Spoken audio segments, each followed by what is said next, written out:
As you can tell with the title of this video, we are going to tackle the power steering pump and the high pressure power steering hose. I do have a power steering leak on my 370Z.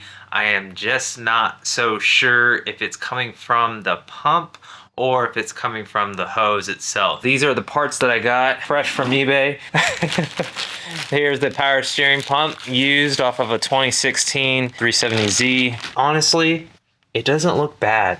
It really doesn't. Now there's going to be some residue that's because it was leaking through shipping. These doesn't look mangled up or anything. They look good for used parts, in my opinion. Here is the car in its former glory. Now, don't knock me on the engine. Literally haven't touched anything engine related. That's why it's so dusty. You can see fingerprints all over the place.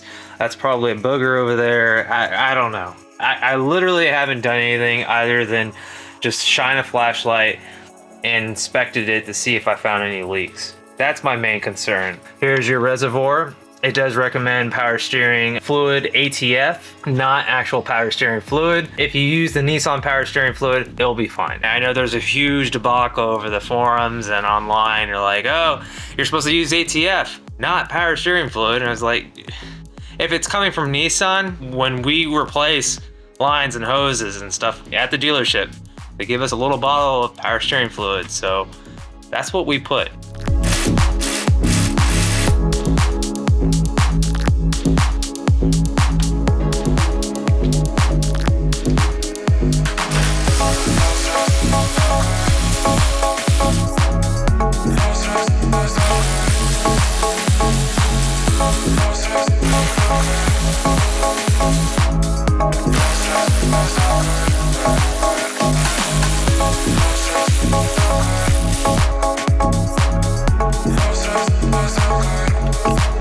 Wow. Okay, so just like fidgeting with this, I just found out I have torn intake boots here on this side and on this side. I can even see it. Surprisingly, I don't have any idle issues.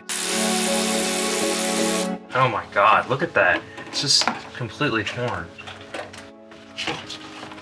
You guys see that? How is that not causing idle issues? I don't get it. Now that the intake is all out, we have a better look at what we have to work with. I'm gonna go ahead and remove that line. Basically everything leading to the power steering pump. The belt doesn't look as intimidating as I thought. I'm gonna go ahead and disconnect this hose and try to catch the fluid underneath here. Ooh, that is dark, chunky. All right, time to remove this bolt, high pressure power steering bolt. Ah, oh, Jesus tits. Yeah, you don't want to lose those. I had to make a quick run here once I found out that my intake tubes decided to just take a shit on me. They're just torn, they're brittle, they're old. They've probably been there since engine's been in here. I don't no idea, because supposedly this engine's been replaced. I have no idea. This was in the back of my head, and once I took this off, I was just like, what the heck am I going to do with this? And I started thinking aftermarket and all this other stuff. And I just decided to go into the local Kansas City group of Z owners and G35 and 337 owners just to see if anyone had one laying around. And luckily someone did.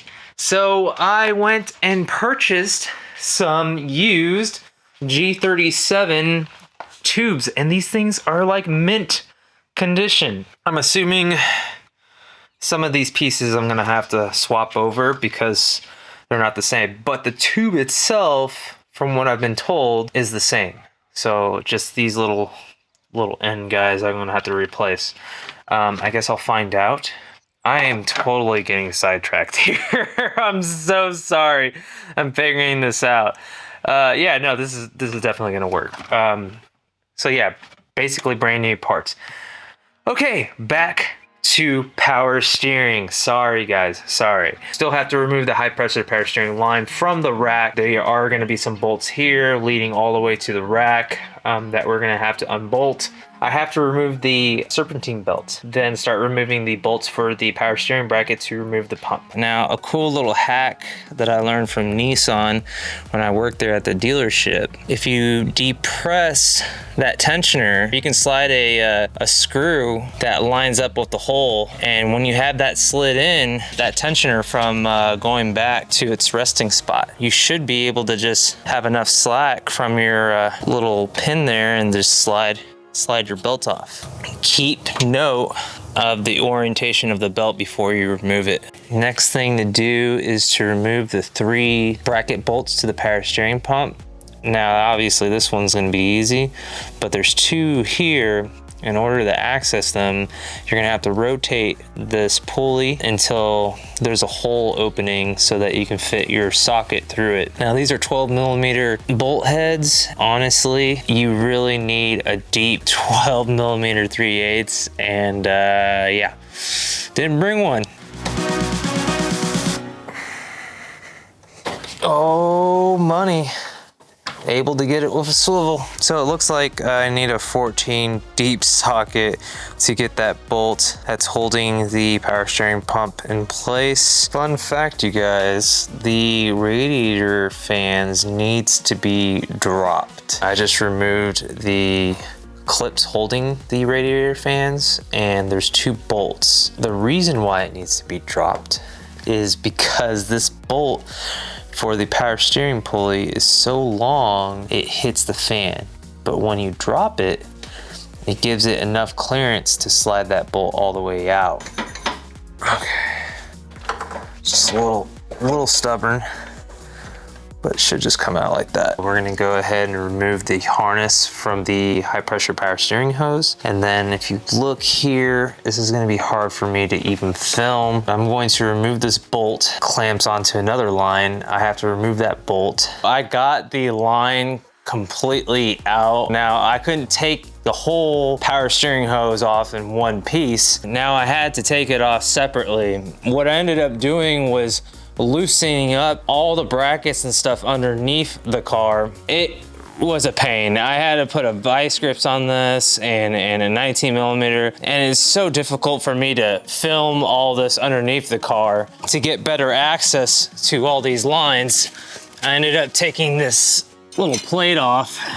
This would be so much easier if you just had this whole piece drop down, but the problem is this whole piece held onto my engine.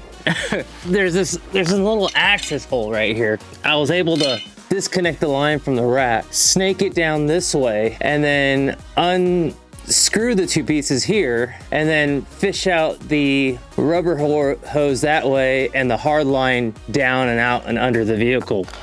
Like I said, super hard to film down here. Plus a lot of moaning and groaning from me, which I'm sure you guys would not want to hear. So I'm gonna snake this piece down.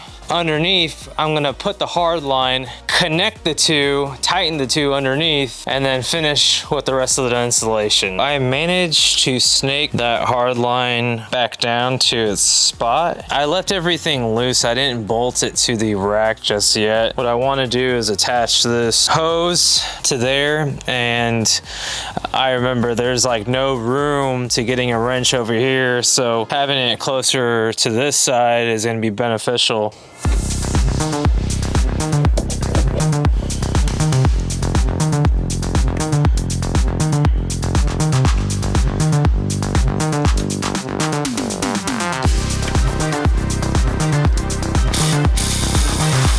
Remember these little washer deals? One's gonna go on the outside and one's gonna go on the inside, or inside and outside, however you want to word it. And then you install it onto the pump.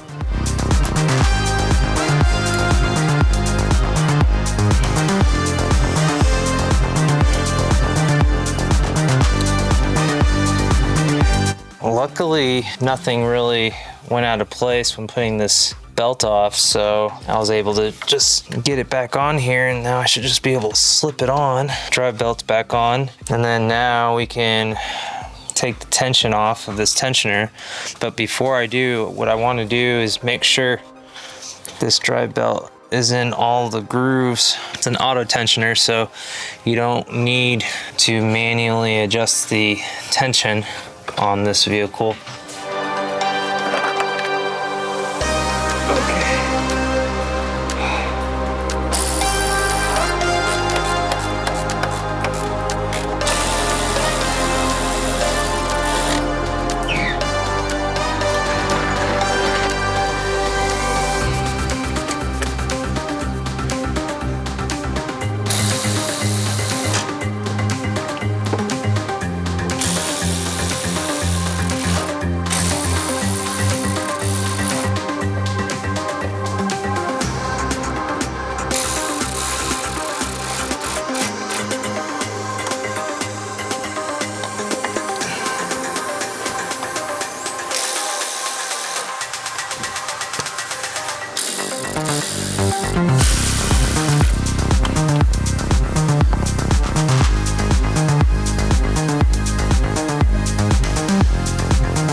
Moment of truth. Time to see if we have any leaks. I'm gonna go ahead and start the vehicle and then shine a light and make sure there's no leaks coming from the pump, from the high pressure power steering hose, and then we'll proceed with bleeding the system if I cannot see any visual leaks.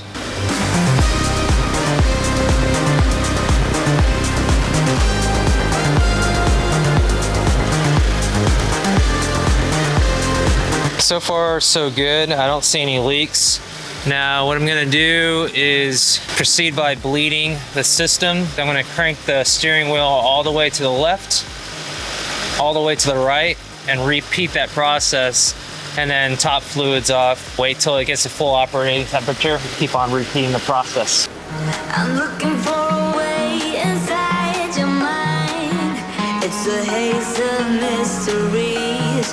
All I see is smoke and mirrors and the reflecting memories. I need to figure out how things intertwine. So as you can see,